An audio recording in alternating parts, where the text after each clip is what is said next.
নমস্কার, জয় মা তারা। আপনারা অনেক সময় দেখবেন যে নবগ্রহ সংক্রান্ত বিভিন্ন প্রবলেম বা সমস্যা আমাদের জীবনে ঘটে। কোনো কোনো কারুর জন্মছকের মধ্যে বিভিন্ন গ্রহ বিভিন্নভাবে পীড়িত হতে পারে।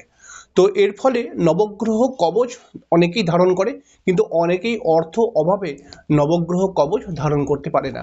তো এই নবগ্রহকে খুশি করার আরও একটি পন্থা রয়েছে। এই পন্থাটি কিন্তু আপনি অবশ্যই ব্যবহার করতে পারেন বা এই টোটকাটি অবশ্যই করতে পারেন। এতে কিন্তু নবগ্রহের সুকৃপা পাওয়া যায় এবং আপনার গ্রহজনিত যে সমস্ত সমস্যা রয়েছে সেগুলো কিন্তু আস্তে আস্তে করে কেটে যাবে এবং গ্রহের সুফল আপনি প্রাপ্তি করতে পারবেন।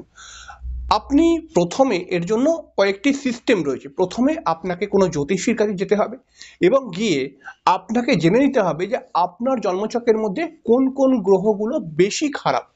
তো যদিও বা এই টোটকাটি নবগ্রহের জন্য, নবগ্রহকে ভালো করার একটি টোটকা, তবে কিন্তু প্রথমে আপনাকে জানতে হবে যে আপনার জন্মছকের মধ্যে কোন কোন গ্রহগুলো বেশি খারাপ হয়ে রয়েছে বা যেগুলো আপনাকে সমস্যা দিচ্ছে।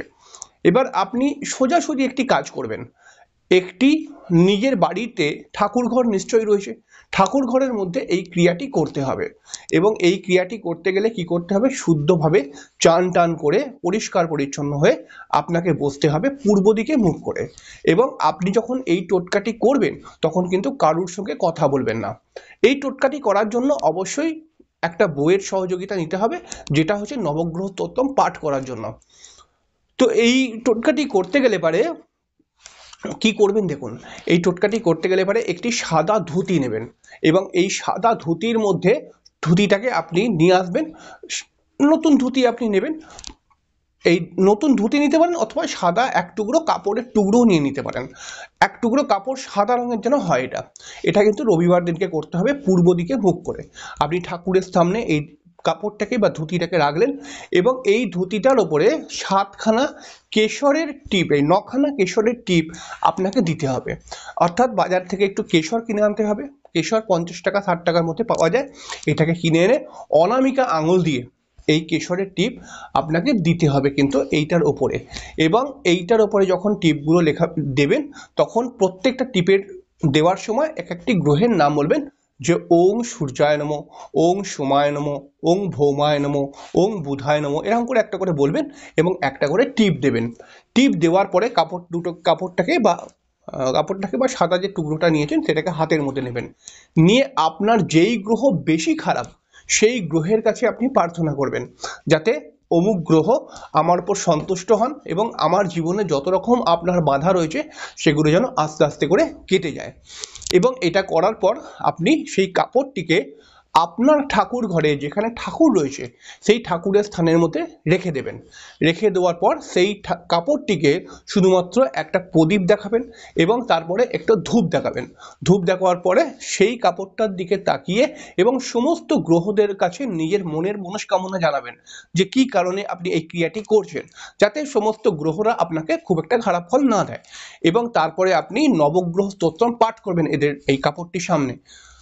তো নবগ্রহ স্তোত্রম আপনাকে পাঠ করতে হবে। পাঠ করার পরে আপনার কিন্তু ক্রিয়াটি হয়ে গেল। এবারে ওই কাপড়ের টুকরোটি কিন্তু ওই আপনার ঠাকুর ঘরের মধ্যেই থাকবে, ঠাকুর যেখানে পুজো করা হয় সেই জায়গাটায়। এবার প্রত্যেক দিন যেমন আপনি ঠাকুরকে জল মিষ্টি দেন, পুজো করেন, ধূপ দ্বীপ দেখান, এইটার মধ্যে জল মিষ্টি দিতে হবে না, কিন্তু একে প্রত্যেক দিন ধূপ দ্বীপ অবশ্যই দেখাবেন। এবং এইটুখানি যদি আপনি করতে পারেন তাহলে দেখবেন আপনার অনেক গ্রহজনিত সমস্যা কিন্তু ধীরে ধীরে ধীরে ধীরে কেটে যাবেই যাবে এবং আস্তে আস্তে আস্তে আস্তে করে আপনি গ্রহদের সুকৃপা লাভ করতে শুরু হবেন। এবং এর ফলে মিরাকেল একটা জিনিস আপনি দেখতেই পাবেন, যেটা হচ্ছে কি, ধরুন কঠিন সাড়ে সাতি চলছে কিন্তু সাড়ে সাতির তত বড় নেগেটিভ এফেক্ট আপনার জীবনে আসবে না। আপনার হয়তো রাহুর দশা চলছে বা কেতুর দশা চলছে, যে পরিমাণে বাধা হওয়ার কথা ছিল সেই বাধাটা কিন্তু আসবে না এবং অটোমেটিক্যালি অনেক সমস্যা খুব ধার থেকে, খুব কাছ থেকে কেটে বেরিয়ে যাবে। এটা আপনি অনুভব করতে পারবেন। এবং এটাকে ঠিক করতে গেলে আপনি আরও একটি কাজ করতে পারেন, তাহলে এই টোটকাটি আরও শক্তিশালী হবে। তাহলে এটা করতে হবে কি, যে আপনি যে কাপড়টাকে রেখেছেন, এই যে প্রথম দিন নবগ্রহ স্তোত্রম পাঠ করলেন, পরের দিনগুলোও তো কিন্তু প্রত্যেক দিন যখন ধূপ দ্বীপ দেখাবেন তখন এটার দিকে তাকিয়ে প্রণাম জানিয়ে নবগ্রহ স্তোত্রম কিন্তু আপনি অবশ্যই হাত জোর করে এই কাপড়টির সামনে পাঠ করবেন বা কাপড়টিকে ছুঁয়ে পাঠ করবেন, তাহলে আরো ভালো প্রভাব পাবেন। এবং এরকম করুন আপনি এবং দেখুন একটা মিরাকেল ঘটনা ঘটবে। এটা আমি যেটা বললাম এটা কিন্তু আমার পুরো গুরুমুখী বিদ্যা, অর্থাৎ আমি আমার গুরুর কাছ থেকে শিখেছিলাম, কিন্তু এই উপায়টি খুব ভালো কাজ করে। তারপরে আমি বেশ কয়েকজন মানুষকে দিয়েছি, তাদের কিন্তু কাজ হয়েছে, অনেক সমস্যা কিন্তু তাদের কেটে গেছে। তো এইটা আপনি করতে পারেন, খুব ভালো রেজাল্ট পাবেন কিন্তু। কারণ আমি প্রত্যেকটি টোটকা খুব আহ, গুরুত্ব সহকারে দেওয়ার চেষ্টা করি এবং প্রত্যেকটি আমার গুরুর থেকে নেওয়া। আমি ভগবান চাইলে, মা চাইলে অবশ্যই গুরুকেও নিয়ে আসবো, আমার গুরুদেবকে নিয়ে আসবো। তো আপনি এটাকে করুন, করে দেখুন, এটার মধ্যে কিন্তু খুব ভালো লাভ রয়েছে।